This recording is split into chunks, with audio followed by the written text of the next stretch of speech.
യേശുക്രിസ്തു ഇപ്പോഴെവിടേക്കാണ് പോകുന്നത് പറയുക? യായിറോസിന്റെ വീട്ടിലേക്ക് പോകുന്നു. എന്തുകൊണ്ടാണ് പോകുന്നത് പറയുക? അവിടെ യായിറോസിന്റെ മകൾ അത്യാസന്ന നിലയിലായിരിക്കുന്നു, മരണവുമായിട്ട് പോരാടിക്കൊണ്ടിരിക്കുകയാണ്. യായിറോസ് യേശുക്രിസ്തുവിനെ കണ്ടിട്ട്, കർത്താവെ, വേഗത്തിൽ നമുക്കവിടേക്ക് പോകാം എന്ന് പറഞ്ഞുകൊണ്ട് വേഗത്തിൽ നടന്നു പോകുമ്പോൾ, യേശുക്രിസ്തുവും തന്നോടൊപ്പം വേഗത്തിൽ നടന്നുകൊണ്ടിരിക്കുമ്പോൾ, ഇപ്പോൾ എല്ലാവരും വേഗത്തിൽ നടന്നു പോകുന്നതായ സമയത്ത് ഇതാ ഇവിടെ രണ്ടാമതൊരു പ്രശ്നം വരികയാണ്. ഈ എളിയ സഹോദരിയുടെ പ്രശ്നം.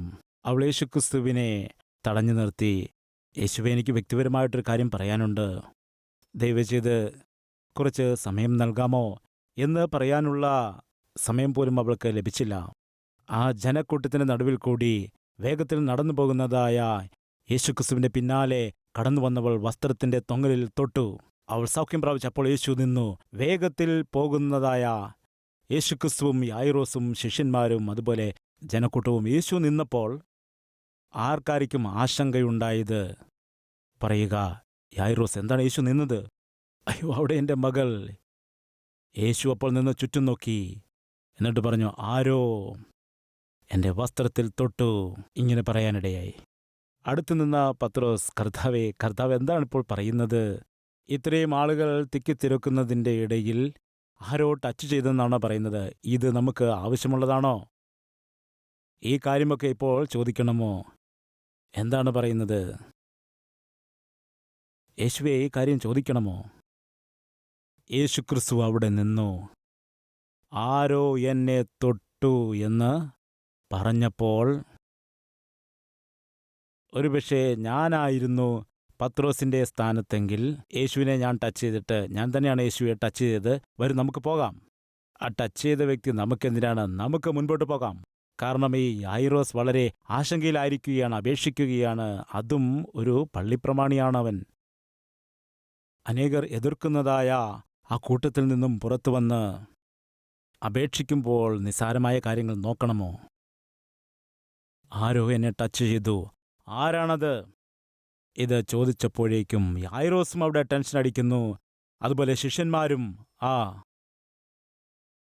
ഒന്നും മനസ്സിലാകാതെ നിൽക്കുകയാണ്. എന്താണ് ഇവിടെ സംസാരിക്കുന്നത്? യേശു പറഞ്ഞു, ആരോ എന്നെ തൊട്ടു, ദയവിച്ചത് വെളിയിലേക്ക് വരിക എന്ന് പറഞ്ഞു. ഇപ്പോഴെൻ്റെ ചോദ്യം, ആരാണ് ടച്ച് ചെയ്തതെന്ന് യേശുക്രിസ്തുവിന് അറിയുമോ ഇല്ലയോ? പറയുക. അറിയില്ലേ? പിന്നെ എന്തുകൊണ്ടാണ് ആരോ ടച്ച് ചെയ്തു എന്ന് ചോദിക്കുന്നത്? എന്തുകൊണ്ടെന്നാൽ സ്വയമേ മനസ്സോടുകൂടി തന്നെ ടച്ച് ചെയ്തതായ ആൾ വെളിയിൽ വരണം. ഇങ്ങനെ നോക്കിയിട്ട്, മകളെ, വെളിയിലേക്ക് വരൂ എന്ന് പറയാൻ കഴിയും. ആദാമേ, നീ എവിടെയാണ്? ദൈവത്തിന് അറിയില്ല ആദാം എവിടെയാണെന്ന്. അറിയാം. പിന്നെ എന്തുകൊണ്ടാണ് ചോദിച്ചത്? ആദാം അപ്പോൾ തന്നെ അരുതെന്ന് കൽപ്പിച്ച ഫലം കഴിച്ചിരുന്നു. താൻ നഗ്നനായിരിക്കുന്നു എന്ന് ഗ്രഹിച്ചു. ആദാമേ എന്ന വിളി കേട്ടപ്പോൾ തന്നെ മരത്തിന്റെ പിന്നിൽ ഒളിച്ചിരിക്കുന്നു. കാണാതിരിക്കുമ്പോൾ ദൈവം ചോദിച്ചു, നീ എവിടെ എന്ന് ചോദിച്ചു. മരത്തിന്റെ പിന്നിൽ ഒളിച്ചിരിക്കുന്ന ദൈവത്തിനറിയില്ലേ? അറിയാം. ആദാമേ, നീ എവിടെയാണ്? എന്തുകൊണ്ടാണ് ചോദിച്ചതിൻ്റെ കാരണം അറിയാമോ? ആദാം പറയണം, കർത്താവേ, എനിക്ക് ബുദ്ധിമോശം സംഭവിച്ച് തിന്നരുതെന്ന് അങ്ങ് കൽപ്പിച്ച പഴം തിന്നുപോയി. ഞാൻ നഗ്നനായിരിക്കുന്നു എന്ന് ഞാൻ തിരിച്ചറിഞ്ഞുകൊണ്ട് മരത്തിന്റെ പിന്നിൽ ഒളിച്ചിരിക്കുകയാണ്. എന്നോട് നീ ക്ഷമിക്കണമേ. ക്ഷമ ചോദിക്കുമായിരിക്കും എന്ന് വിചാരിച്ചുകൊണ്ടാണല്ലോ ആദാമേ, നീ എവിടെ എന്ന് ചോദിച്ചത്. കയീനേ, നിന്റെ സഹോദരനായിരിക്കുന്ന ഹാബേൽ എവിടെ എന്ന് ദൈവം ചോദിച്ചു. ദൈവത്തിന് അറിയില്ലേ ഈ കയീൻ ഹാബേലിനെ കൊന്നുകളഞ്ഞു എന്ന്? അറിയാം. എപ്പോഴും ചോദ്യം ചെയ്യാത്ത ആ ദൈവം ഇപ്പോൾ തൻ്റെ അനുജനെ കൊന്നുകളഞ്ഞപ്പോൾ ദൈവം വന്നിട്ട്, നിന്റെ അനുജൻ എവിടെയാണ് എന്ന് ചോദിക്കുമ്പോൾ മനസ്സിലാക്കണം, കയീന് ദൈവം ഒരു അവസരം കൊടുക്കുകയാണ്. ദൈവം ഇതുവരെ അങ്ങനെയൊന്നും ചോദ്യം ചെയ്തിട്ടില്ല. ഇപ്പോൾ ഞാൻ കൊന്നതിന് ശേഷം അനുജന്റെ കാര്യം ചോദിക്കുന്നുവെങ്കിൽ ദൈവത്തിന് സകലതും അറിയാം. നീ കണ്ടു കഴിഞ്ഞെങ്കിൽ പിന്നെ എനിക്ക് എങ്ങനെ രക്ഷപ്പെടാൻ കഴിയും? എനിക്ക് മറച്ചു വയ്ക്കുവാൻ കഴിയില്ല. കർത്താവെ, ഞാൻ ഗുരുതരമായ പാപം ചെയ്തിരിക്കുന്നു. അസൂയ കൊണ്ട് എൻ്റെ അനുജനെ ഞാൻ കൊന്നുകളയാനിടയായി. തെറ്റ് ഏറ്റുപറയുമോ എന്ന് വിചാരിച്ചല്ലേ? ഗേഹസി, നീ എവിടെ നിന്ന് വരുന്നു? ഇങ്ങനെ എലീശ അവനോട് ചോദിച്ചു. എലീശയ്ക്കറിയിൽ എവിടെ നിന്ന് വരുന്നുവെന്ന്. അറിയാം. എന്നാൽ ഗേഹസി എന്തു ചെയ്തു? അറിയില്ല എന്ന് ഭവിച്ചു. അപ്പോൾ എലീശ എന്തു പറഞ്ഞെന്നറിയാമോ? നീ നയമാന്റെ കൂടെ, നീ പണം മോഹിച്ച് നയമാന്റെ കൂടെ പോകുന്ന സമയത്ത് എൻ്റെ മനസ്സ് നിന്നോടൊപ്പം ആയിരുന്നല്ലോ. എലീശയുടെ ആത്മാവ് ആ ദാസനായിരിക്കുന്ന ഗേഹസിയുടെ ചുറ്റും നടക്കുന്നുവെങ്കിൽ നമ്മുടെ ദൈവത്തിൻ്റെ ആത്മാവ് നമ്മുടെ ചുറ്റും എത്രത്തോളം സഞ്ചരിക്കുമെന്ന് ഒരു നിമിഷം ആലോചിക്കുക. ഗേഹസി, നീ എവിടെ പോയി വരുന്നു? ആ ചോദ്യം ദൈവം എന്തുകൊണ്ടാണ് എലീശയിൽ കൂടി ചോദിച്ചതെന്നറിയാമോ? ഇങ്ങനെ ചോദിക്കാതിരിക്കുന്ന എലീശ ഇപ്പോഴെന്തുകൊണ്ട് ചോദിക്കുന്നു? തെറ്റേറ്റ് പറഞ്ഞ് ക്ഷമ ചോദിക്കുമെന്ന് വിചാരിച്ചാണ്. അതുപോലെ തന്നെ ആരോ എന്നെ തൊട്ടിരിക്കുന്നു എന്ന് പറഞ്ഞതിൻ്റെ കാരണം സ്വയമേ വന്ന് സാക്ഷ്യം പറയുമോ എന്ന് ചിന്തിച്ചാണ്. ഉടനെ തന്നെ ആ സഹോദരി മുൻപോട്ട് വന്നിട്ട്, കർത്താവേ, ഞാൻ തന്നെയാണ് തൊട്ടത്. അപ്പോൾ ദൈവമേ, തലവേദന പോയി. കർത്താവേ, പോകാം, വേഗം. ഇങ്ങനെ പത്രോസ് പറഞ്ഞിരിക്കാം, അല്ലെങ്കിൽ യായിറോസ് പറഞ്ഞിരിക്കാം. കർത്താവേ, വന്നല്ലോ, അവളാണെന്ന് പറഞ്ഞല്ലോ, ശരി, നമുക്കിനി പുറപ്പെടാം. ഒരു നിമിഷം നിൽക്കൂ, സ്ത്രീയെ, നിന്റെ സ്റ്റോറി എന്താണെന്നൊന്ന് പറയുക എന്ന് പറഞ്ഞു. നിങ്ങൾക്കെന്താണ് മനസ്സിലാക്കുന്നത്? ഇവിടെ മനഃപൂർവ്വമായിട്ട് യേശുക്രിസ്തു താമസം ഉണ്ടാക്കുകയാണ് എന്നതവിടെ യായിറോസിനും മനസ്സിലാകുന്നുണ്ട്, അടുത്തുള്ള ശിഷ്യന്മാരും മനസ്സിലാക്കുന്നുണ്ട്. സഹോദര, സഹോദരി, നിന്റെ പ്രശ്നം വളരെ തീവ്രമായതാണ്. നിന്റെ പ്രശ്നം നിനക്ക് സഹിക്കാൻ കഴിയാത്തതാണ്. അങ്ങനെയുള്ള നീ വളരെ ഭാരത്തോടെ ആയിരിക്കുമ്പോൾ അത് പരിഹരിക്കേണ്ട ദൈവം വന്നിട്ട് പരിഹരിക്കാതെ സമയം കളയുകയാണെങ്കിൽ നിങ്ങൾക്കപ്പോഴെന്താണ് തോന്നുന്നത്? എന്തുകൊണ്ടാണ് എൻ്റെ ദൈവം മടി കാണിക്കുന്നത്? എൻ്റെ കഷ്ടത അറിയില്ലേ? എൻ്റെ വിഷമം അറിയില്ലേ? എൻ്റെ സാഹചര്യം അറിയില്ലേ? ഞാൻ എത്രത്തോളം ഭാരപ്പെടുന്നുവെന്നും വേദന അനുഭവിക്കുന്നെന്നും അറിയില്ലേ? എന്തുകൊണ്ടാണ് വീണ്ടും താമസിപ്പിക്കുന്നത്? എന്താണ് കർത്താവെ താമസിപ്പിക്കുന്നത് എന്ന് പറഞ്ഞുകൊണ്ട് നമ്മൾ ദൈവത്തോട് ചോദിക്കില്ലേ? ഇപ്പോൾ ഞാൻ ചോദിക്കട്ടെ, ഇങ്ങനെ പറയുന്ന ആരെങ്കിലും ഇവിടെയുണ്ടോ? എന്തുകൊണ്ടാണ് എൻ്റെ ജീവിതത്തിൽ പ്രശ്നത്തെ പരിഹരിക്കുന്നതിന് ദൈവം താമസിപ്പിക്കുന്നത്? ഇങ്ങനെ നിങ്ങൾക്കാർക്കെങ്കിലും തോന്നലുണ്ടോ? എന്തുകൊണ്ടാണ് താമസിപ്പിക്കുന്നത്? ശ്രദ്ധിച്ചു കേൾക്കുക. ആദ്യം ആരോ ടച്ച് ചെയ്തു എന്ന് പറഞ്ഞപ്പോൾ തന്നെ ഇവർക്ക് പലർക്കും അസ്വസ്ഥതയുണ്ടായിരുന്നു. 31 വാക്യം, ശിഷ്യന്മാർ അവനോട്, പുരുഷാരം നിന്നെ തിരക്കുന്നത് കണ്ടിട്ടും എന്നെ തൊട്ടത് ആരെന്ന് ചോദിക്കുന്നുവോ എന്ന് പറഞ്ഞു. എന്നെ തൊട്ടത് ആരാണെന്ന് ചോദിക്കുകയാണോ കർത്താവേ? അവർക്കെന്താണ് അപ്പോൾ മനസ്സിലായത്? അവർക്ക് ആ കാര്യങ്ങളൊന്നും തന്നെ ഗ്രഹിക്കാൻ കഴിഞ്ഞില്ല. യേശുവേ, ഞങ്ങൾക്കൊന്നും മനസ്സിലാക്കാൻ കഴിയുന്നില്ല. ഇത്രയും ആളുകൾ അങ്ങയെ തിക്കിത്തിരക്കുമ്പോൾ എന്നെ തൊട്ടത് ആരാണെന്ന് ചോദിക്കുന്നുവോ? ചില സമയത്ത് യേശുക്രിസ്തു ചെയ്യുന്നത് നമുക്ക് മനസ്സിലാകില്ല. എന്തുകൊണ്ട് മറുപടി താമസിക്കുന്നു എന്നത് നമുക്ക് മനസ്സിലാകില്ല. ശിഷ്യന്മാർക്ക് തന്നെ മനസ്സിലായില്ല എന്തുകൊണ്ടാണ് യേശു നിന്നത്, എന്തുകൊണ്ടാണ് മറുപടിക്ക് താമസിക്കുന്നത്, മനസ്സിലായില്ല. അതിൻ്റെ ശേഷം അവനോ അത് ചെയ്തവളെ കാണുവാൻ ചുറ്റും നോക്കി. സ്ത്രീ തനിക്ക് സംഭവിച്ചത് അറിഞ്ഞിട്ട് ഭയപ്പെട്ടും വിറച്ചും കൊണ്ട് അവൻ്റെ മുൻപിൽ വീണ് നമസ്കരിച്ചു. ഭയപ്പെട്ടു വിറയ്ക്കുവാനിടയായി. മാത്രമല്ല, ഇപ്പോൾ യേശുവിൻ്റെ കാൽക്കൽ സാഷ്ടാംഗം വീണു. പത്രോസെല്ലാം നോക്കിയിട്ട്, ഇതൊക്കെ ഇപ്പോൾ ആവശ്യമുള്ളതാണോ? മനസ്സിലാവുന്നുണ്ടോ നിങ്ങൾക്ക്? ഇതൊക്കെ ഇപ്പോൾ ആവശ്യമാണോ സ്ത്രീയെ? യായിറോസും അത് തന്നെയായിരിക്കും ചിന്തിച്ചത്. ശരി, ആരാണെന്ന് ചോദിച്ചു, പുറത്തേക്ക് വന്ന് പറഞ്ഞു. എന്നാൽ ഇപ്പോൾ ഈ കാൽക്കൽ വീണ് നമസ്കരിക്കുകയൊക്കെ ചെയ്യേണ്ടത് ആവശ്യമാണോ? ഇതിൻ്റെയൊക്കെ ആവശ്യമുണ്ടോ? യേശു പറഞ്ഞു, മകളെ, നീ എഴുന്നേൽക്കാം. അപ്പോൾ ആ ദൈവമേ ഇപ്പോൾ പറഞ്ഞു വിടുമായിരിക്കും. യഥാർത്ഥത്തിൽ നിന്റെ ജീവിതത്തിൽ എന്ത് സംഭവിച്ചു എന്ന് പറയൂ എന്ന് യേശു പറഞ്ഞു. ഇങ്ങനെ പറഞ്ഞപ്പോഴേക്കും യായിറോസിൻ്റെ മനസ്സിൽ ഒരു രീതിയിലുള്ള വേദനയുണ്ടായി. അതുപോലെ ഒരു തരത്തിലുള്ളതായ എന്താണ് പറയുന്നത്, ആശങ്കയും അതുപോലെ തന്നെ ദുഃഖവും നിരാശയും ഒക്കെ ചേർന്ന് വന്നിരിക്കാം. കർത്താവേ, ഞങ്ങളെല്ലാവരും കൂടി അങ്ങയെ എതിർത്തു എന്ന് പറഞ്ഞുകൊണ്ടാണല്ലോ ഇന്ന് എന്നോട് ഇങ്ങനെ ചെയ്യുന്നത്. പള്ളിപ്രമാണികളെല്ലാവരും കൂടെ ചേർന്ന് അങ്ങയ്ക്കെതിരായിട്ട് സംസാരിക്കുന്നു. അങ്ങയുടെ ഉപദേശത്തെ അവർ തള്ളിക്കളയുന്നു. അങ്ങ് ചെയ്യുന്ന അത്ഭുതങ്ങളെയൊക്കെ എതിർക്കുന്നു.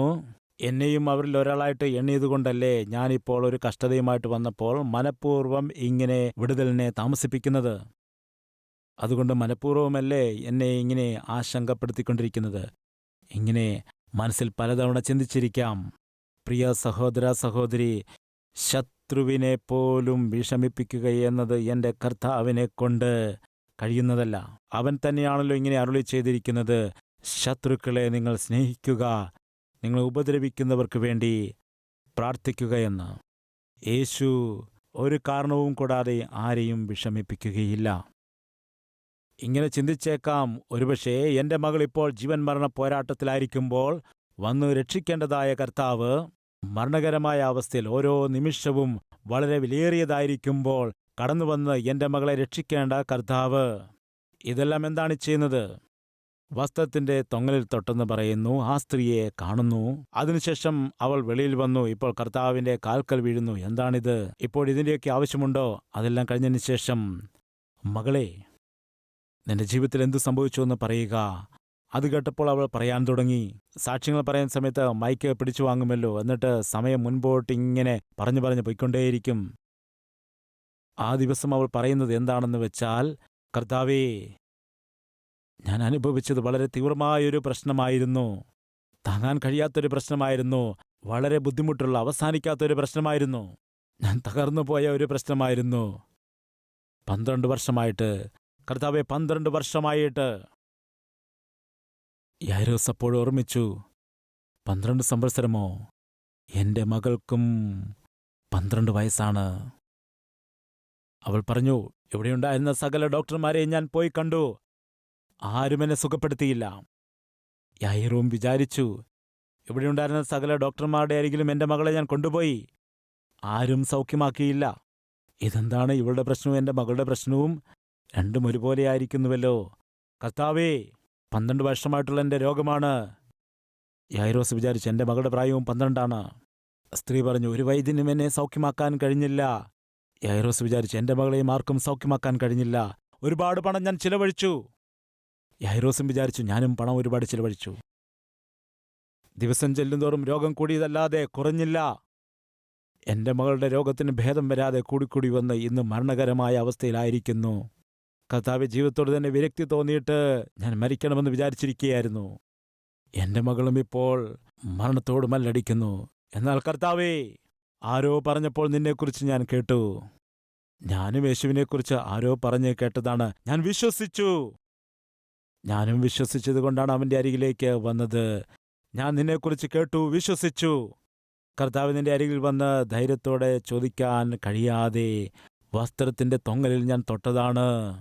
12 വർഷങ്ങളായിട്ടുള്ള തീവ്രമായ രോഗം, സഹിക്കാൻ കഴിയാത്ത ആ രോഗം, അവസാനിക്കാത്ത സൗഖ്യമില്ലാത്ത ആ രോഗത്തിന് വേഗത്തിൽ സൗഖ്യം ലഭിക്കാനിടയായി. നിന്റെ വസ്ത്രത്തിന്റെ തൊങ്ങലിൽ തൊട്ടപ്പോഴേക്കും 12 വർഷമായിട്ടുണ്ടായിരുന്ന രക്തസ്രാവം എന്തു സംഭവിച്ചു? ക്ഷണം കൊണ്ട് നിന്നുപോയി. അത് കേട്ടപ്പോൾ യായിറോസിന് എന്തു സംഭവിച്ചുവെന്ന് നിങ്ങൾക്ക് അറിയാമോ? തന്റെ വിശ്വാസം വളർന്നു വരാനിടയായി.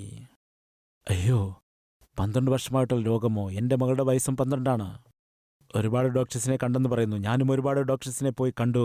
ആർക്കും സൗഖ്യമാക്കാൻ കഴിഞ്ഞില്ല. എൻ്റെ മകളെയും ആർക്കും സൗഖ്യമാക്കുവാൻ കഴിഞ്ഞില്ല. മരണത്തിനായി ഒരുങ്ങിയിരിക്കുകയാണ് കർത്താവേ. എൻ്റെ മകളും മരണക്കിടക്കയിലായിരിക്കുന്നു. ഞാൻ വസ്ത്രത്തിൻ്റെ തൊങ്ങലിൽ തൊട്ടപ്പോൾ സൗഖ്യം ലഭിച്ചു. ഇവൻ്റെ വസ്ത്രത്തിൻ്റെ തൊങ്ങലിൽ തൊട്ടപ്പോൾ സൗഖ്യം ലഭിച്ചുവെങ്കിൽ ഇവൻ തന്നെ കടന്നു വന്ന് എൻ്റെ മകളുടെ മേൽ കൈവച്ചാലോ?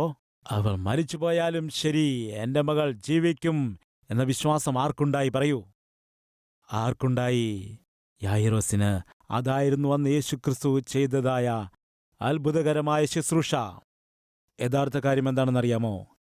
യായിറോസ് വന്നിട്ട്, യേശുവേ, വേഗം എൻ്റെ വീട്ടിലേക്ക് വരണമേ. എന്തുകൊണ്ടാണ്? എൻ്റെ മകൾ അത്യാസന്നത്തിലായിരിക്കുന്നു, അത്യാസന്ന നിലയിലായിരിക്കുന്നു. യേശുവേ, വേഗം വരണമേ. അപ്പോൾ ശരി, പോകാം എന്ന് പറഞ്ഞ് യേശു കർത്താവ് പോകാൻ തുടങ്ങുമ്പോൾ അവിടെയുള്ള അവൻ്റെ മകൾ മരിച്ചിരുന്നു. ആ വിഷയം യായിറോസിന് അറിയില്ല. ആ വിഷയം ഒരേ ഒരുവന് മാത്രമേ അറിയൂ, കർത്താവായ യേശുക്രിസ്തുവിന് മാത്രമേ അറിയൂ. ഈ അധികാരി എന്തുകൊണ്ടാണ് തൻ്റെ അരികിലേക്ക് വന്നത്? മകൾ ഇപ്പോഴും ജീവനോടിരിക്കുന്നുവെന്ന് വിശ്വസിച്ചാണ് വന്നത്. ഒരുപക്ഷേ ഇയാൾ തൻ്റെ മകൾ മരിച്ചു പോയിരിക്കുന്നു എന്നറിഞ്ഞാൽ മനസ്സ് തകർന്ന് തന്നെ വിട്ടിട്ട് പോകും. വേഗത്തിൽ പോകാനിടയാകും. അയ്യോ അയ്യോ, എൻ്റെ മകൾ മരിച്ചുപോയി എന്ന് കേൾക്കുന്നു എന്ന് പറഞ്ഞ് തിരികെ പോകും. എന്തുകൊണ്ടെന്നാൽ അയാൾക്ക് എൻ്റെ മകൾ മരിച്ചുപോയാലും യേശുക്രിസ്തുവിന് അവളെ ജീവിപ്പിക്കാൻ കഴിയുമെന്നുള്ള വിശ്വാസം ഇല്ലാത്തതുകൊണ്ട്. അത് ആർക്കറിയാം? യേശുവിനറിയാം. ഇപ്പോൾ ഇവന്റെ ഉള്ളിൽ വലിയൊരു വിശ്വാസം ഉയർത്തണമെന്നുണ്ടെങ്കിൽ അവൻ കേൾക്കണം. ഒരു അത്ഭുതകരമായുള്ള സാക്ഷ്യം കേൾക്കണം. അതുകൊണ്ടാണ്, ഏത് സാക്ഷ്യം കൊണ്ടാണോ യായിറോസിന്റെ മനസ്സിലുള്ളതായ അല്പമൊക്കെ ഉള്ളതായ അവിശ്വാസത്തെ മാറ്റിയെടുത്ത് വിശ്വാസത്താൽ നിറയ്ക്കുന്നത്, ആ സാക്ഷ്യത്തെ യേശുക്രിസ്തു കേൾപ്പിക്കുവാനിടയായി. നമ്മുടെ കാൽവരി ടെമ്പിളിലുള്ള അത്ഭുതകരമായ സാക്ഷ്യത്തെ എല്ലാ ഞായറാഴ്ചകളിലും നിങ്ങളെ കേൾപ്പിക്കാറുണ്ട്. കാരണമറിയാമോ? നിങ്ങളുടെ വിശ്വാസത്തെ ബലപ്പെടുത്തുവാനാണ്. അവന്റെ ജീവിതത്തിൽ ദൈവം അത്ഭുതം ചെയ്തു എങ്കിൽ, അങ്ങനെയുള്ള കുടുംബത്തെ ദൈവം പണിതു എങ്കിൽ, അങ്ങനെയുള്ള വ്യക്തിയെ കർത്താവിന് സൗഖ്യപ്പെടുത്തുവാനായിട്ട് കഴിഞ്ഞുവെങ്കിൽ, എന്നെ സൗഖ്യപ്പെടുത്തുകയില്ലേ? എൻ്റെ മകനെ സൗഖ്യപ്പെടുത്തുകയില്ലേ? എനിക്കവൻ ജോലി നൽകുകയില്ലേ? എനിക്ക് ഉദരഫലത്തെ തരില്ലേ? എന്നുള്ളതായ വിശ്വാസം നിങ്ങളുടെ ഹൃദയത്തിൽ വളർത്തിയെടുക്കേണ്ടതിനു വേണ്ടിയാണ് അത്ഭുതകരമായ സാക്ഷ്യത്തെ നിങ്ങളുടെ മുൻപിലേക്ക് കൊണ്ടുവരുന്നത്. അന്നെന്താണ് സംഭവിച്ചത്? യായിറോസിന്റെ മകൾ അപ്പോൾ തന്നെ മരിച്ചുപോയിരുന്നു. ആ വിഷയം യായിറോസിനറിയില്ല. എന്നാൽ യായിറോസിന്റെ മകൾ ജീവിക്കണമെന്നുണ്ടെങ്കിൽ യായിറോസിന്റെ ഉള്ളിലുള്ള വിശ്വാസം വളരേണം. അവളെ കണ്ടുകൊണ്ട് യേശു എന്താണ് പറഞ്ഞത്? 34 വാക്യം. അതുകൊണ്ട് അവൻ, മകളേ, നിന്റെ വിശ്വാസം നിന്നെ രക്ഷിച്ചിരിക്കുന്നു. എന്താണ് പറയുന്നത്? നിന്റെ വിശ്വാസം നിന്നെ രക്ഷിച്ചിരിക്കുന്നു. സഹോദരാ, സഹോദരി, എൻ്റെ കർത്താവിന് വേണമെങ്കിൽ ഡയറക്റ്റായിട്ട് നിന്നെ സൗഖ്യമാക്കാൻ കഴിയും. നിന്റെ അനുവാദം വേണ്ട. അതേ സമയത്ത് ചില സന്ദർഭത്തിൽ നിന്റെ വിശ്വാസത്തെ അനുസരിച്ചുകൊണ്ട് അവൻ നിനക്ക് സൗഖ്യം തരും. ആ സ്ത്രീയെ കണ്ടുകൊണ്ട് പറയണം, മകളെ, നിന്റെ വിശ്വാസമാണ് നിന്നെ രക്ഷിച്ചിരിക്കുന്നത്. മാർത്തേ, നീ വിശ്വസിക്കുകയാണെങ്കിൽ ദൈവത്തിൻ്റെ മഹത്വത്തെ കാണും. അതുകൊണ്ട് ഇന്ന് നിന്റെ ജീവിതത്തിൽ നിനക്ക് വേണ്ടതായ അത്ഭുതത്തെ പ്രാപിച്ചെടുക്കണമെങ്കിൽ നിനക്ക് എന്ത് വേണം? വിശ്വാസം വേണം. ഇപ്പോൾ ഞാൻ പറയുന്ന സന്ദേശങ്ങൾ നിങ്ങളുടെ ഉള്ളിൽ എന്താണ് വർദ്ധിപ്പിക്കുന്നത്? നിങ്ങളുടെ വിശ്വാസത്തെ വർദ്ധിപ്പിക്കുന്നു.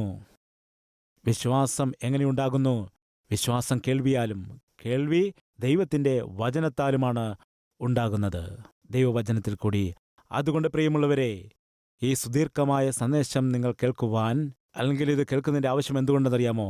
നിങ്ങൾ ദൈവസന്നിധി എന്തിനാണോ പ്രാർത്ഥിക്കുന്നത്, ഏത് വിഷയത്തിനു വേണ്ടിയാണോ നിങ്ങൾ യാചിച്ചുകൊണ്ടിരിക്കുന്നത്, ആ ഒരു പ്രശ്നം അല്ലെങ്കിൽ നിങ്ങൾക്ക് വേണ്ടതായ ഒരു വിടുതൽ നിങ്ങൾക്ക് പ്രാപിച്ചെടുക്കണമെങ്കിൽ അതിനനുസരിച്ചൊരു വിശ്വാസം നിങ്ങളുടെ ഉള്ളിൽ വേണ്ടതാണ്. ആ ഒരു വിശ്വാസം നിങ്ങളുടെ ഉള്ളിൽ വർദ്ധിപ്പിക്കേണ്ടതിന് വേണ്ടിയാണ് ഈ സന്ദേശങ്ങൾ വളരെ വിശദമായിട്ട് നിങ്ങളുടെ മുൻപിലേക്ക് അറിയിക്കുന്നത്. അവളുടെ സാക്ഷ്യം യായിറോസിന്റെ മനസ്സിൽ ഉറച്ച ഒരു വിശ്വാസം കൊണ്ടുവന്നു. അയാൾക്ക് എന്താണപ്പോൾ തോന്നിയത്? യേശുവിൻ്റെ ഈ വസ്ത്രത്തിന്റെ തൊങ്ങലിൽ തൊട്ടപ്പോൾ തന്നെ അവൾക്ക് സൗഖ്യം ലഭിച്ചെന്ന് പറയുന്നു. ഇനി യേശു ക്രിസ്തു എൻ്റെ വീട്ടിൽ വരികയാണെങ്കിൽ എൻ്റെ മകളുടെ മേൽ കൈവച്ചാൽ അവൾ മരിച്ചുപോയാലും ശരി, അവൾ ജീവിക്കും എന്നുള്ളൊരു വിശ്വാസം തൻ്റെ ഉള്ളിൽ വന്നപ്പോൾ ആരോ ഒന്ന് പറയുകയാണ്, ഗുരുവിനെ ഇനിയും ശല്യപ്പെടുത്തേണ്ട. എന്ത് പറ്റി? നിങ്ങളുടെ മകൾ മരിച്ചുപോയി. ആരോ വന്ന് ഈ വാർത്ത പറഞ്ഞപ്പോൾ തന്നെ യേശുക്രിസ്തു അവനെ നോക്കി പറഞ്ഞു, വിശ്വസിക്കുക മാത്രം ചെയ്യുക. നിന്റെ മകൾ മരിച്ചാലും അവൾ ജീവിക്കും. 35-36 വാക്യങ്ങൾ. ഇങ്ങനെ പറഞ്ഞുകൊണ്ടിരിക്കുമ്പോൾ തന്നെ പള്ളിപ്രമാണിയുടെ വീട്ടിൽ നിന്നു ആൾ വന്നു, നിന്റെ മകൾ മരിച്ചുപോയി, ഗുരുവിനെ ഇനി അസഹ്യപ്പെടുത്തുന്നത് എന്തിന് എന്ന് പറഞ്ഞു. യേശു ആ വാക്ക് കാര്യമാക്കാതെ പള്ളിപ്രമാണിയോട് ഉടനെ യായിറോസിനെ നോക്കി പറയുകയാണ്, ഭയപ്പെടേണ്ട, വിശ്വസിക്കുക മാത്രം ചെയ്യുക. Hold on. അവർ പറയുന്നത് വിശ്വസിക്കേണ്ട, ഞാൻ പറയുന്നത് വിശ്വസിക്കൂ. വിശ്വസിക്കുക മാത്രം ചെയ്യുക എന്ന് പറഞ്ഞപ്പോൾ യായിറോസിന്റെ ഉള്ളിൽ വിശ്വാസമുണ്ടോ ഇല്ലയോ? ഉണ്ട്. ആ വിശ്വാസം എങ്ങനെയാണ് വന്നത്? ഇവിടെ താമസിപ്പിച്ചതുകൊണ്ടാണ് വന്നത്. അല്പം താമസിച്ചപ്പോൾ എന്ത് സംഭവിച്ചു? യായിറോസിന്റെ ഉള്ളിലെ വിശ്വാസത്തെ വർദ്ധിപ്പിച്ചു. മകനെ കേൾക്കുന്നുണ്ടോ? മകളെ കേൾക്കുന്നുണ്ടോ? നിന്റെ ജീവിതത്തിൽ എൻ്റെ ദൈവം നിശ്ചയമായിട്ടും അത്ഭുതം ചെയ്യും. എന്നാൽ ആ അത്ഭുതം നിന്നിൽ നടക്കണമെങ്കിൽ അത് പ്രാപിച്ചെടുക്കുവാൻ നിന്റെ ജീവിതത്തിൽ എന്തു വേണം? വിശ്വാസം വേണം. വിശ്വാസം എങ്ങനെയുണ്ടാകുന്നു? വിശ്വാസം കേൾവിയാലും, ആ കേൾവി വചനത്തിൽ കൂടിയും. അന്ന് യായിറോസ് വിടുതൽ താമസിക്കുന്നുവെന്ന് വിചാരിച്ചു. മനസ്സിൽ പല അസ്വസ്ഥതകൾ കടന്നു വന്നിരിക്കാം, പല ആശങ്കകൾ വന്നിരിക്കാം. കർത്താവേ, പള്ളിപ്രമാണിമാർ എല്ലാവരും അങ്ങേ എതിർത്തു എന്ന് പറഞ്ഞുകൊണ്ട് ഞാനും അവരിൽ ഒരാളാകൊണ്ട് എനിക്കിപ്പോൾ ഒരു ആവശ്യം കടന്നു വന്നപ്പോൾ ഞാൻ വിളിച്ചപ്പോൾ മനഃപൂർവ്വമാണല്ലോ ഇങ്ങനെ പറയുന്നത്. എൻ്റെ മകൾ മരണക്കിടക്കയിലായിരിക്കുന്നു, ദയവ് ചെയ്തൊന്നു വരണമേ. ഇങ്ങനെ തൻ്റെ ഉള്ളിൽ വിഷമിക്കുന്ന സമയത്ത് എന്ത് സംഭവിച്ചു? രക്തസ്രാവക്കാരി സാക്ഷ്യം പറയുന്നു. എന്നാൽ ആ സാക്ഷ്യം കേൾക്കുന്ന സമയത്ത് തനിക്കൊരു കാര്യം മനസ്സിലാവുകയാണ്. ഇവൾക്കുള്ളതായ പ്രശ്നവും എൻ്റെ മകളുടെ പ്രശ്നവും എൻ്റെ മകളുടെ പ്രായവും ഇവൾ കഷ്ടത അനുഭവിക്കുന്ന സമയവും എല്ലാം ഒരുപോലെ തന്നെ ഇരിക്കുന്നു. അവസാനം അവൾ പറഞ്ഞു, യേശുവേ, നിന്റെ വസ്ത്രത്തിന്റെ തൊങ്ങലിൽ തൊട്ടപ്പോൾ തന്നെ എനിക്ക് സൗഖ്യം കിട്ടി. യായിറോസിനൊരു കാര്യം മനസ്സിലായി. വസ്ത്രത്തിൽ ഇത്ര വലിയ ശക്തിയുണ്ടെങ്കിൽ അവന്റെ സ്പർശനത്തിൽ എത്ര വലിയ ശക്തിയുണ്ടായിരിക്കും. അവനൊന്ന് കൈവച്ചാൽ മതി, എന്റെ മകൾ രക്ഷപ്പെടും എന്നുള്ള വിശ്വാസം തന്റെ ഉള്ളിൽ ഒരുപാട് വർദ്ധിച്ചപ്പോൾ, അപ്പോൾ വരെയും ആ വാർത്ത വരാതെ യേശു തടഞ്ഞു. വിശ്വാസം തന്റെ ഉള്ളിൽ ഉയർന്നു. അപ്പോൾ ആരോ ഒന്ന് പറഞ്ഞു, നിന്റെ മകൾ മരിച്ചുവെന്ന്. സാഹചര്യങ്ങൾ കൈവിടപ്പെട്ടു പോയി എന്നവർ പറയുന്നു. എന്നാൽ ആ പെൺകുട്ടിയുടെ ജീവൻ മാത്രം എന്റെ ദൈവം തന്റെ കയ്യിൽ പിടിച്ചുവച്ചിരുന്നു. യായിറോസേ, വിശ്വസിക്കുക മാത്രം ചെയ്യുക, നിന്റെ മകൾ രക്ഷപ്പെടും. എന്തു സംഭവിച്ചു? 39 വാക്യം. അകത്തു കടന്നു.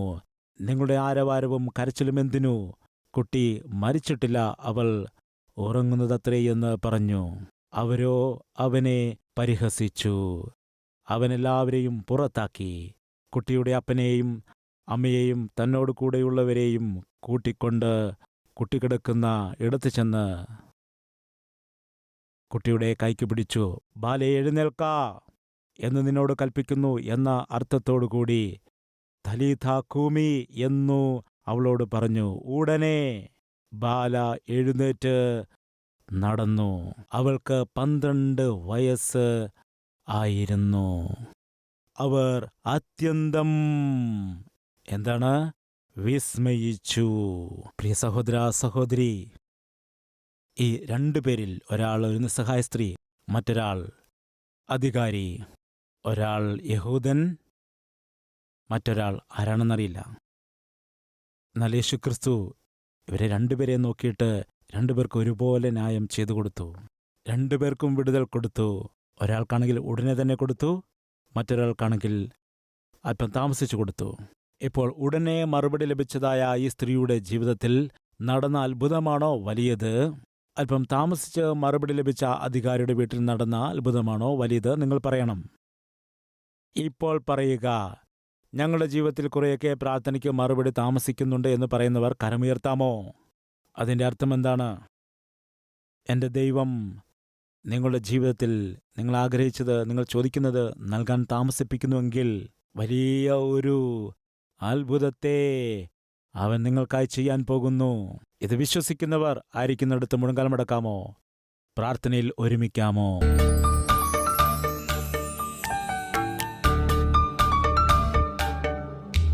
കർത്താവേ, ഞങ്ങൾ വിശ്വസിക്കുകയാണ്. അവിശ്വാസം ഞങ്ങളിലേക്ക് വരുവാൻ പാടില്ലപ്പാ. ഒരിക്കലും അവിശ്വാസം ഞങ്ങളിൽ വരുവാനിടയാക്കരുതേ.